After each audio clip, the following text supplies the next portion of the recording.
La civiltà nuragica è conosciuta in tutto il mondo per le mirabili costruzioni megalitiche che sorgono qua e là nell'isola, ma anche per quelle piccole opere d'arte chiamate bronzetti.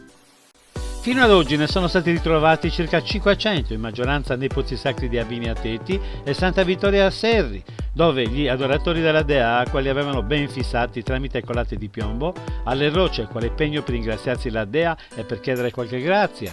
Venivano lasciate anche nei pozzetti davanti alle tombe dei giganti. La funzione di queste miniature bronze era infatti quella di ex voto, paragonabile alla candela che il cristiano accende in chiesa con la speranza che le sue richieste a Dio vengano esaudite. Nei pozzi e nelle tombe dei giganti si sono trovati altri oggetti in bronzo con la stessa funzione come asce, cestelli, vasetti, però ottenuti per colata su matrice. I bronzetti invece venivano creati con il sistema della cera persa. Il metodo consisteva nel creare l'oggetto con la cera, ottenendo così un esemplare in questo materiale. A questo esemplare si applicava poi l'argilla e il tutto veniva cotto. Naturalmente la cera si scioglieva lasciando all'interno della terracotta la forma uguale al modellino in cera.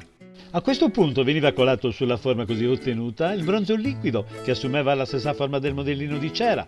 Bastava poi rompere la terracotta per osservare il bronzetto, un procedimento complicato. La data a cui risalgono i bronzetti è purtroppo molto incerta, anche se la tesi più accreditata li fa risalire alla fine del IX secolo a.C. Anche i Fenici usavano i bronzetti con i personaggi di solito in marcia, mentre i manufatti nuragici presentano figure stanti con le gambe larghe. Alcuni bronzetti furono esportati anche in Etruria, dove alcuni sono emersi in tombe databili IX secolo a.C.